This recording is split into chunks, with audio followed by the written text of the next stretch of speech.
నమస్తే, welcome to స్వతంత్ర. నేను మురళి. ముందుగా హెడ్లైన్స్ చూద్దాం. ఎన్నికల కోడ్ అమలుపై తెలంగాణ సీఎస్ సమీక్ష. పకడ్బందీగా చర్యలు తీసుకోవాలన్న శాంతికుమారి.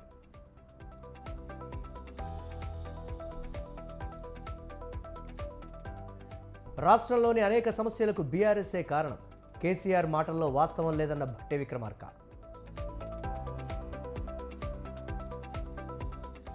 నల్గొండ, ఖమ్మం నేతలే ప్రభుత్వాన్ని కూలుస్తారు. ఏక్నాథ్ షిండేలు ఉన్నది కాంగ్రెస్లోనే అన్న కేటీఆర్.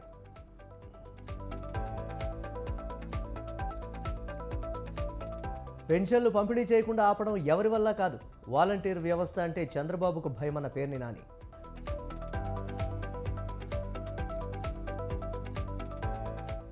వాలంటీర్లను తొలగించమని ఈసీ చెప్పలేదు. పెన్షన్ల పంపిణీకి మాత్రమే దూరం పెట్టిందన్న కొల్లు రవీంద్ర.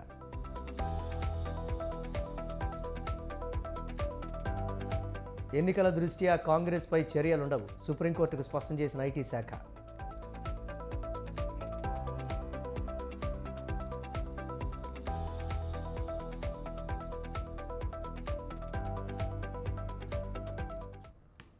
ఏపీలో పొలిటికల్ వార్ నడుస్తోంది. కేసినేని నాని, సుజనా చౌదరి మధ్య మాటల యుద్ధం కొనసాగుతోంది. ఫ్లైట్స్లో తిరిగే సుజనా చౌదరికి నియోజకవర్గ సమస్యలు ఏం తెలుసని ఆయన ప్రశ్నించారు. దీనిపై సుజనా చౌదరి స్పందిస్తూ గట్టి కౌంటర్ ఇచ్చారు. కేసినేని నాని స్థాయికి తాను దిగజారలేనని అన్నారు. ఎప్పుడూ ప్రత్యర్థులపై కామెంట్ చేయనని తెలిపారు.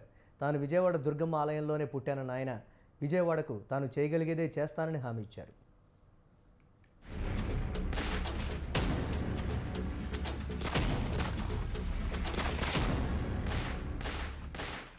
నియోజకవర్గంలో సుజనా చౌదరి అనే వ్యక్తికి కనీసం ఎన్ని రోడ్లు ఉన్నాయో తెలియదు, ఎక్కడే ఉందో కూడా తెలియదు.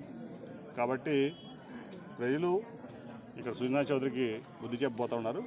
మన ఆసిఫ్ని భారీ మెజార్టీలో గెలిపిస్తారంటే ఎటువంటి సందేహం లేదని చెప్పి ఈ సందర్భంగా తెలియజేస్తూ ఖచ్చితంగా ప్రజలందరికీ నేను మనవి చేస్తున్నాను. వెస్ట్ విజయవాడ పశ్చిమ నియోజకవర్గ ప్రజలకి భారీ మెజార్టీతో ఆసిఫ్ గారిని గెలిపించుకోండి.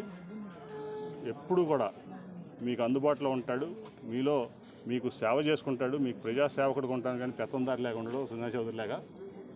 మీరెవరో కూడా కమలం గుర్తు మీద ఓటేసి వృధా చేసుకోవద్దని విజయవాడ పశ్చిమ నియోజకవర్గ ప్రజలందరికీ కూడా నేను అభ్యర్థిస్తున్నా, మనవి చేస్తున్నాను. ప్రత్యేక విమానంలో తిరుగుతాడు, మనకు అందుబాటులో ఉండడు. ఈ ప్రాంత ప్రజలకి ఎప్పుడు కూడా ఆయన కలిసే అవకాశం దొరకదు. ఓట్లు వేయించుకుంటాడు, మాయమైపోతాడు. ఎందుకంటే ఢిల్లీలోనో ఎక్కడో ఆయన వ్యవహారాలు ఆయన చేసుకోవడానికి ఈ మార్గం ఎంచుకున్నాడు ఆయన. ఆ సంగతి అందరికీ తెలుసు. 3 సంవత్సరాలు కేంద్ర మంత్రిగా ఉండి కనీసం ఈ వెస్ట్ నియోజకవర్గం కాదు, ఈ విజయవాడ పార్లమెంట్కి కానీ ఈ రాష్ట్రానికి కానీ నీ వల్ల ₹1 ఉపయోగం ఉందా, ₹1 పని రాష్ట్రాన్ని చేసామని నేను సుజనా చౌదరి గారిని డైరెక్ట్గా క్వశ్చన్ చేస్తాను. నేను విజయవాడలోనే పుట్టి పెరిగిన వాడిని. విజయవాడ వెస్ట్ నియోజకవర్గానికి కరెక్ట్గా 25 నిమిషాల దూరంలో నేను పుట్టింది. చదువుకున్నాను ఇక్కడే నాకు బోళ్ళంత వ్యవసాయం ఉంది మా ఊరి దగ్గర. సరే, విజయవాడలో ఉన్న వాళ్ళందరూ కూడా ఇక్కడ వాళ్ళన్నా కాదు కదా. అనేక చదువుకోవడానికి నేను ఇంకో దానికి వేరే ఊర్లకి వెళ్ళి వస్తాం. లోకల్ నాన్ లోకల్ అనేది నేనే మహారాష్ట్ర వాడిని కాదు, ఉత్తరప్రదేశ్ వాడిని కాదు. సో అది ప్రతిపక్షాలు ఏమైనా మాట్లాడుతూ ఉంటుంటాయి కానీ అందులో నిజం లేదు. ఎందుకు అలా దిగజారిపోయారనే దాని మీద నేను ఆయన మీద సానుభూతి పడవలసింది తప్పితే అంతకంటే నేను ఎక్కువ చెప్పలేను. విజయవాడ వెస్ట్లో నాకు తెలుసుకోకపోతే GPS వాడుకుంటా తెలుసుకునే విధంగా నాకు తెలుసు. నేను చదువుకున్న బాగానే, ప్రతి గల్లీకి వెళ్ళగలను నేను. కానీ కేసినేని నాని గారు స్థాయికి నేను దిగలేను.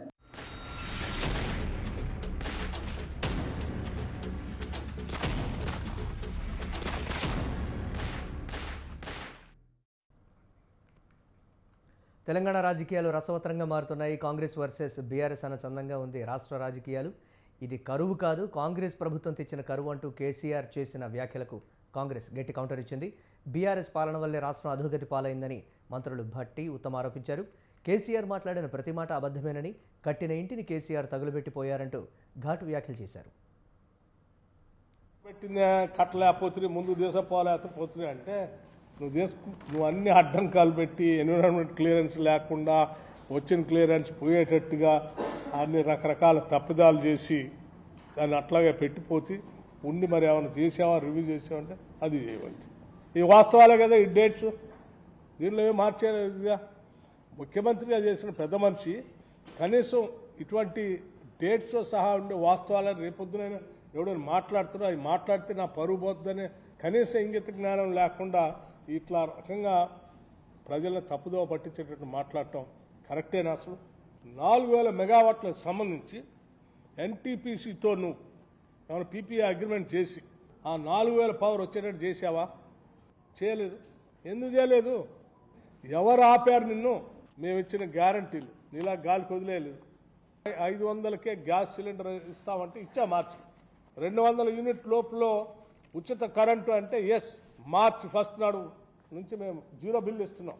10 ఏళ్ళు మీరు రాష్ట్రంలో సగ జనాభా ఉన్నటువంటి మహిళల్ని గాలికి వదిలేస్తే ఐకేపీ ఇందిరా కాంతి పథకం కింద ఆనాటి ఉమ్మడి రాష్ట్రంలో వాళ్ళందరికీ వడ్డీ లేని రుణాలు ఇచ్చేవాడు. 10 ఏళ్ళు మీరు ఇయ్యలే. మేము ఈ 3 నెలల్లోనే 1,00,000 కోట్లు భారీ బహిరంగ సభ ఏర్పాటు చేసి మహిళలకి చెక్ కూడా అందించాం. వాళ్ళు ఏ రిజర్వాయర్లో నీళ్ళు లేకపోయినా ఏడపారపోయినా నీ పుణ్యమే, అది నువ్వే కదా ఆ టైంలో ఉంది. మళ్ళీ అందులో నీళ్ళు ఏమైపోయా, కాళేశ్వరంలో కొద్దిగా కుంగిపోయి ఏమవుతుందని కొద్ది కుంగిపోవటం ఏంది? కొద్ది కుంగిపోవటం ఏందండి? ప్రపంచానికి ఒక పెద్ద అద్భుతం అని చెప్పి ప్రపంచం వాళ్ళందరూ తీసుకొచ్చి చూపిస్తుంది. ప్రపంచంలోనే అతిపెద్ద లిఫ్ట్ ఇరిగేషన్ అంటే పెద్ద శబ్దంతో కూలిపోయింది. కూలిపోతే మీరే ఉంటే అధికారంలో అందులో నీళ్ళు కిందికి వదిలేస్తారు. మళ్ళీ మీరు వచ్చి నీళ్ళు వదిలేస్తున్నారు. నేనేడా వచ్చినాను అప్పుడు, నువ్వేనా ఉంటుంది. మేము కట్టించిన కాళేశ్వరం నీళ్లు తోడలేకపోతున్నారంట. ఆడున్నాయి ఆడ తోడటానికి. అయినా ఇంకా తగుదనమ్మా అని చెప్పి బయటకు వచ్చి ఇట్లా మాట్లాడటం మర్యాదగా ఉందా కేసీఆర్ గారు మీకు? అధికారం పోవడమే కాదు, చాలా విచిత్రంగా నిన్న కేసీఆర్ గారు పోలీసు వాళ్ళకి అంటున్నాడు, పోలీసు వాళ్ళు మీరు న్యూట్రల్గా ఉండాలి అది ఇది అంటున్నాడు. అసలు పోలీస్ శాఖని ఎక్కువ మిస్యూజ్ చేసుకుంది. ఫోన్ ట్యాపింగు, ఇక రకరకాల మరి వాళ్ళ డబ్బులు వాళ్ళ పోలీస్ వ్యాన్లు తీసుకుపోవడం ఎక్కువ ఉపయోగించింది కేసీఆరే. ఉమ్మడి ఆంధ్రప్రదేశ్లో కానీ భారతదేశంలో ఇంకెవరు ఉపయోగించారు. ఆయన పోలీసు వాళ్ళకి చెప్తున్నాడు మీరు న్యూట్రల్గా ఉండాలి అది ఇది అంటున్నాడు ఆయన. మరి ప్రభుత్వం కోల్పోయి ఒక నిస్పృహలో, ఒక ఫ్రస్ట్రేషన్లో, ఒక డిప్రెషన్లో కేసీఆర్ గారు ఇటువంటి అబద్ధాలు మాట్లాడడం తగదిది. పవర్ పోవడమే కాదు, గవర్నమెంట్ పోవడమే కాదు, ఇప్పుడు పార్టీ కూడా మిగలదేమనో భయంతో బయటికి రావడం తప్పితే మరొకటి కాదు. నా సుదీర్ఘ రాజకీయ అనుభవంలో ఏ పార్టీ కూడా ఇంత తొందరగా కుప్పకూలిపోలేదు. దేశంలో చాలా రీజనల్ పార్టీస్ ఉన్నాయి, కానీ ఒక రీజనల్ పార్టీ పొంకనాలకు పోయి జాతీయ పార్టీగా మార్చుకొని అసలు ఉనికికే పోయి అసలు ఎగ్జిస్టెన్స్ లేకుండా పోవడం ఈ టీఆర్ఎస్, బీఆర్ఎస్, ఇప్పుడు వీఆర్ఎస్ అయిపోతుంది. కాళేశ్వరం గురించి మాట్లాడతారా మీరు? మినిమం కామన్ సెన్స్ ఉండాలి, కొంత షేమ్ ఫీల్ కావాలి. అరే మేము ఇప్పటికే 94,000 కోట్లు ఖర్చు పెట్టినవే, తెలంగాణ ప్రజల జీవితాలు తాకట్టు పెట్టి వాళ్ళ పిల్లల మనందరి జీవితాలు తాకట్టు పెట్టి high cost short term loans తీసుకొచ్చి నువ్వు ప్రాజెక్ట్ కడితే అది కూలిపోతే మరీ ఈ విధంగా నేను ఆయన మాట్లాడడం చాలా చాలా ఇది విడ్డూరంగా వికారంగా ఉందని చెప్పి నేను మనం చేస్తాను. కాంగ్రెస్ ప్రభుత్వ తీరుతో రాష్ట్రమంతటా పంటలు ఎండిపోతున్నాయని మాజీ మంత్రి నిరంజన్ రెడ్డి విమర్శించారు. సాగునీరు ఇవ్వకుండా ప్రభుత్వం చోద్యం చూస్తోందని ఆగ్రహం వ్యక్తం చేశారు. రైతులు పంటలు తగలబెట్టుకుంటూ ఉంటే బాధ కలుగుతోందన్నారు. కష్టపడి సాగు చేసిన రైతు తన పొలాన్ని తగలబెట్టుకునే దుస్థితి దాపురించిందన్నారు. కాంగ్రెస్ మంత్రులు, నేతలు రైతుల దగ్గరికి ఎందుకు వెళ్లడం లేదని ప్రశ్నించారు. రైతుల దగ్గరికి వెళ్లే ధైర్యం కాంగ్రెస్ మంత్రులు, నేతలకు లేదని విమర్శించారు. రైతులకు నీళ్లు ఇవ్వాలన్న సోయి కాంగ్రెస్ ప్రభుత్వానికి లేదన్నారు. కలిగిన ఏ ప్రభుత్వం అయినా ప్రజల యొక్క ఆర్తిని అర్థం చేసుకునే ప్రయత్నం చేయాలి తప్ప దీన్ని పక్కదారి పట్టియడం కోసం, ఇటువంటి ఘటనలు లేవనిపించడం కోసం చర్చ అంతా రాజకీయాల వైపు మళ్ళీ పూర్తిగా మంత్రులు కానీ వాళ్ళ అధినాయకులు కానీ అవతల పార్టీలను తీసుకొని వచ్చి కండువాలు మార్పించే పనిలో బిజీగా ఉన్నారు. కానీ ఇటు నీటిపారుదల శాఖ మంత్రి కానీ, అటు వ్యవసాయ శాఖ మంత్రి కానీ, మరి ఈ రోజుకు రాష్ట్రంలో మీ ప్రభుత్వం వచ్చినాక, కాంగ్రెస్ పార్టీ ప్రభుత్వం వచ్చినాక ఈ 110-15 రోజులలో సుమారు 200 పైచిలకు మంది రైతులు ఆత్మహత్య చేసుకున్నారు. ఒక్క రైతు కుటుంబం దగ్గరికన్నా మీరు పరామర్శకు పోయినరా? ఒక్క ఎండిన పొలం కాడికైనా పరామర్శకు పోయినరా? రైతులు మంట పెట్టుకున్నటువంటి ఒక్క పంట కాడికైనా పోయి పరామర్శకు పోయినరా? అయ్యే ఎందుకు ఇట్లా చేసుకుంటారు, మేము ఉన్నాం, మీరు చెప్పే వాదన అయితే చెప్తున్నారో ఇది ప్రకృతిపరమైనటువంటి తప్ప మా తప్పు లేదో చెప్తున్నారో, ఇదే మాట రైతుల దగ్గరికి పోయి మీరు ఎందుకు చెప్తలేరు? మరి ఎందుకు ఓదార్స్తలేరు? ఎందుకు సాంత్వనపరుస్తలేరు? మీరు చెప్పేదే నిజమైతే ఎందుకు ఒప్పిస్తలేరు రైతుల్ని? మరి కేసీఆర్ను రోజు ఎట్లా తిట్టాలనే దాని మీద బిజీ తప్ప గత ప్రభుత్వాన్ని తూలనాడాలి, చిన్న చేసి చూపాలి అనేది తపన తప్ప కాళేశ్వరం ఒక విఫల ప్రాజెక్ట్ అని చెప్పి రుజువు చేయాలనేటువంటి ఒక దుర్బుద్ధే తప్ప ఆయన మేము మాట్లాడినాడు సుమారు 10-15 వేల క్యూసెక్ల నీళ్లు పోతూ ఉండే, ప్రాణహిత నుంచి వచ్చే నీళ్లు. ఆ నీళ్లను చిన్నపాటి అడ్డుకట్టేసి మరమ్మతులు తర్వాత చేద్దాం, ముందు ఆ నీళ్ళని ఆపుకొని ఆ నీళ్ళని లిఫ్ట్ చేసి ఏంటంటే పట్టించుకోలే. మీరు విజిట్ చేసే నాడు కూడా 5-6 వేల క్యూసెక్ల నీళ్ళు పోతూ ఉండే. ఈరోజు కూడా 3-4 వేల క్యూసెక్ల నీళ్ళు పోతున్నాయి. ఈవెన్ టుడే 3-4 వేల క్యూసెక్ల నీళ్ళు పోతూ ఉన్నాయి. అవి మలుపుకుందామనే సోగి లేదు. రైతులలో ఆగ్రహం పెరుగుతున్నది గమనించి ఇప్పుడు నందిమేడారం కాడ ఇప్పుడు లిఫ్ట్ చేయడానికి స్టార్ట్ చేస్తున్నారు.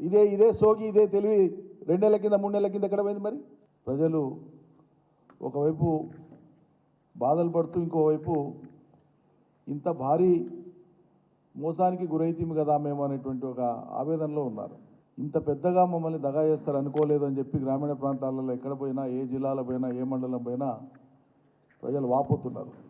అన్నదాతలు వాళ్ళ ఆవేదన, ఆక్రందనలు భిన్న రూపాల్లో వ్యక్తమవుతున్నాయి.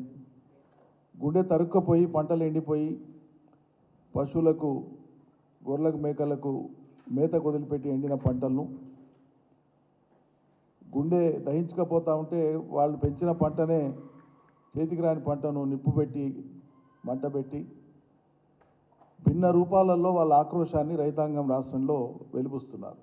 కొంతమంది రైతులు ఏకంగా పాదరక్షల్ని చేతుల్లోకి తీసుకొని చెంపలేసుకొని మేము కాంగ్రెస్ కోసం పనిచేసినాం, ఓట్లు వేయించినాం, వేసినాం, మాకు బుద్ధి వచ్చింది అని చెప్పి ఏడ్చుకుంటూ కంటతడి పెట్టుకుంటూ వాళ్ళు శాపనార్థాలు చేస్తూ ఉన్నారు.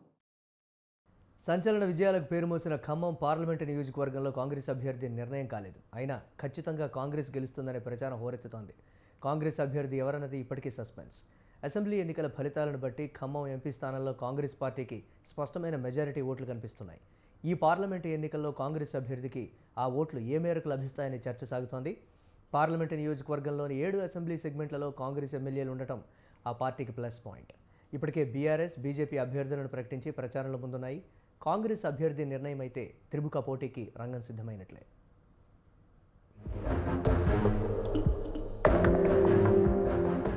ఖమ్మం లోక్సభ స్థానానికి కాంగ్రెస్ పార్టీ అభ్యర్థిపై ఇంకా స్పష్టత రాలేదు. అభ్యర్థిని ఎంపిక విషయంలో ఏఐసీసీ, సీఈసీలు చేతులెత్తేసి రాష్ట్ర కాంగ్రెస్ నాయకత్వానికి వదిలివేయడం పెద్ద మైనస్ పాయింట్ గా మారింది. ఇప్పటికే గులాబీ పార్టీ సిట్టింగ్ ఎంపీ నామా నాగేశ్వరరావును ప్రకటించగా బీజేపీ అభ్యర్థిగా తాండ్ర వినోద్ రావును ఖరారు చేశారు. కాంగ్రెస్ కు గట్టి పోటీ ఇచ్చేందుకు వారు సిద్ధమవుతున్నారు. ప్రధాని మోడీ బీజేపీ వేవులను ఉపయోగించుకొని ఖమ్మం ఎంపీని ఎలాగైనా గెలుపొందాలనే వ్యూహంతో తాండ్ర వినోద్ రావు సమీకరణాలు చేస్తున్నారు. ఇప్పటికే ఎన్డీఏ కూటమిలో భాగంగా ఉన్న టీడీపీతో ఆ నాయకులు చర్చలు జరుపుతూ సమీకరణలు చేస్తూ ఉండటంతో ఖమ్మం పార్లమెంట్ నియోజకవర్గంలో ఈసారి బీజేపీ జోష్ కనిపిస్తోంది. BRS sitting MP Nama Nageswararao ఇంకా ప్రచారంలో దిగకపోయినా తమ సామాజిక వర్గ బలం తన్ని ఎన్నికల్లో గట్టెక్కిస్తుందనే ధీమాతో ఉన్నారు. కాంగ్రెస్ అభ్యర్థి విషయంలో ఇంకా తర్జన భర్జన జరుగుతూ ఉండటంతో రోజుకో నాయకుడి పేరు తెరపైకి వస్తుంది. ఆ పార్టీలో అభ్యర్థి ఖరారు ఇప్పట్లో అవుతుందా లేదా అనే అనుమానాలు వ్యక్తమవుతున్నాయి.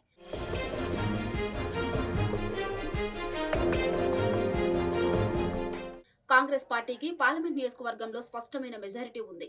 డిప్యూటీ సీఎం మల్లు బట్టి విక్రమార్క, మంత్రులు బొంగిరెడ్డి శ్రీనివాసరెడ్డి, తుమ్మల నాగేశ్వరరావుల మధ్య ఆధిపత్య పోటీ, ప్రతిపక్ష పార్టీలు కలిసొచ్చే అవకాశం లేకపోలేదు. అదే తమకు బలంగా ప్రతిపక్షాలు భావిస్తూ రంగంలోకి దిగుతున్నాయి. దీంతో ఖమ్మం రాజకీయం రసవత్తరంగా మారింది. ముగ్గురు ముఖ్య నేతలు ఐక్యతగా ముందుకు సాగితే తప్ప విజయం లభించే పరిస్థితి కనిపించడం లేదు. అసెంబ్లీ ఎన్నికల తరహాలో ఎమ్మెల్యేలు, ముఖ్య నేతలు పార్లమెంట్ ఎన్నికల్లోనూ ప్రత్యర్థిని ఎదుర్కొనకపోతే ప్రతిపక్షాలు లాభపడే ప్రమాదం ఉంది. ఈ నేపథ్యంలో ముఖ్య నేతలతో పాటు ఎమ్మెల్యేలంతా అంకుటిత దీక్షతో పార్టీ అభ్యర్థి విజయం కోసం సర్వశక్తులు పెట్టి కృషి చేయాల్సిందే.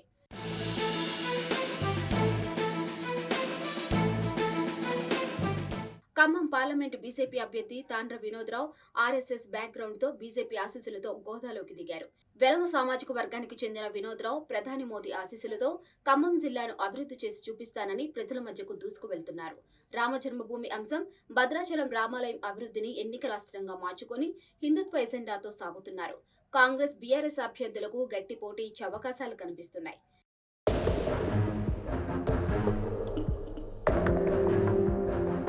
బీఆర్ఎస్ పార్టీ సిట్టింగ్ ఎంపీ అభ్యర్థిగా ఖమ్మం పార్లమెంటుకు పోటీ చేస్తున్న నామా నాగేశ్వరరావు ప్రస్తుతం మారుతున్న రాజకీయ పరిణామాల నేపథ్యంలో ఆచితూచి అడుగులు వేస్తున్నారు.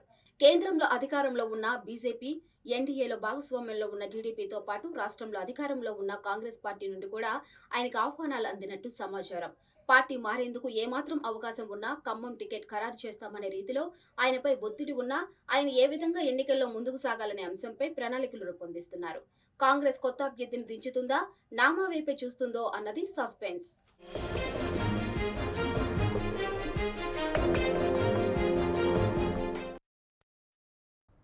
తెలంగాణలో రైతులు ఎదుర్కొంటున్న నీటి ఇబ్బందులకు కేసీఆరే కారణమని ఎమ్మెల్యే కూనమనేని సాంబశివరావు తీవ్ర విమర్శలు చేశారు.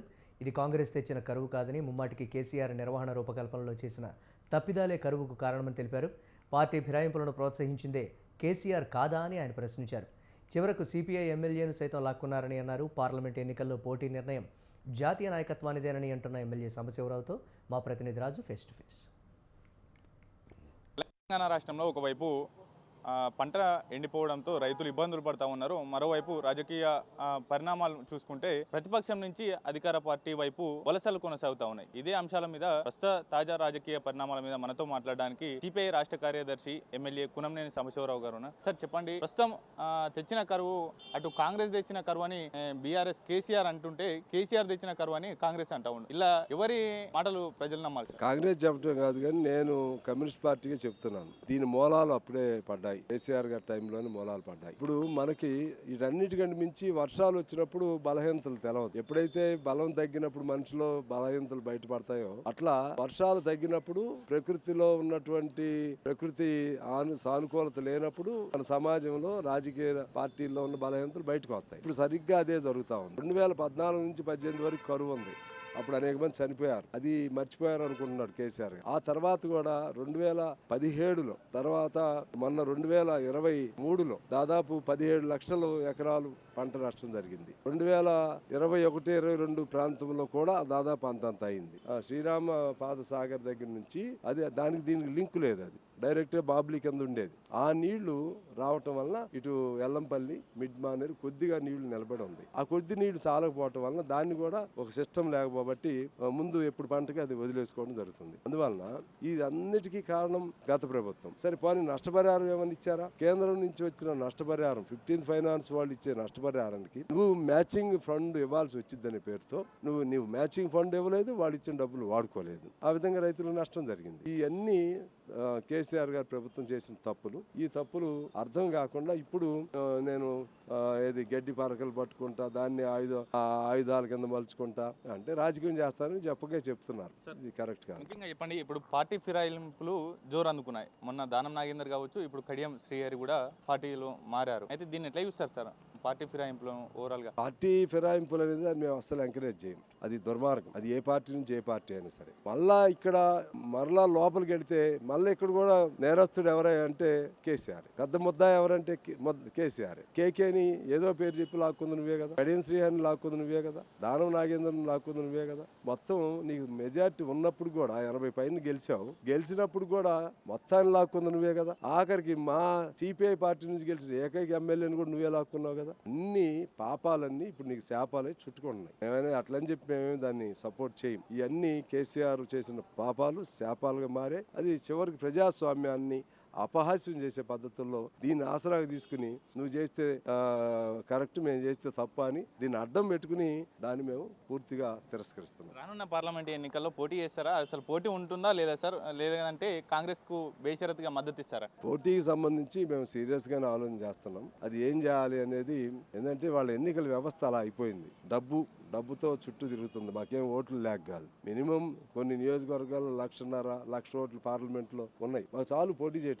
అవి చాలా మంది నియోజకవర్గాలు ఉన్నాయి. అయితే మేము ఎందుకు ఆలోచన చేస్తున్నాం అంటే పోటీ చేస్తే ఇటు ఏమైనా ఇబ్బంది అయిద్దా, ఇవాళ బీజేపీ అనే ప్రమాదకరమైనటువంటి పార్టీ రాకుండా ఉండాలి. మరోవైపు మేము పోటీ చేయాలంటే ఒకవేళ ఇండిపెండెంట్ చేయాలంటే ఆర్థిక పరిస్థితులు ఏంటి, ఇవన్నీ ఆలోచన జరుగుతున్నాయి. అందుకని దీన్ని ఫైనల్గా కేంద్ర పార్టీకి అప్పచెప్పాం. కేంద్ర పార్టీ ఏ నిర్ణయం చేస్తే దానికి మేము కట్టుబడి. ఇది ఓవరాల్గా కునంనేని సాంబశివరావు గారు చెప్తున్నాం. కరువుకు సంబంధించి పూర్తి స్థాయిలో ఇది కేసీఆర్ తెచ్చినటువంటి కరువే. అటు నీళ్లు లేకపోవడం, అంతేకాకుండా కృష్ణాలో అలాగే గోదావరి నదుల్లో నీరు లేకపోవడానికి కారణం కేసీఆరే అంటూ కూడా చెప్పడం జరుగుతుంది. పార్టీ ఫిరాయింపులను ప్రోత్సహించింది కేసీఆరే, దాని తర్వాత దాని ప్రభావం అనుభవిస్తుంది కూడా కేసీఆర్ అంటూ కూడా ఆయన చెప్పడం అనేది జరిగింది. కెమెరా పర్సన్ జానకి రెడ్డితో రాజు, స్వతంత్ర టీవీ, హైదరాబాద్.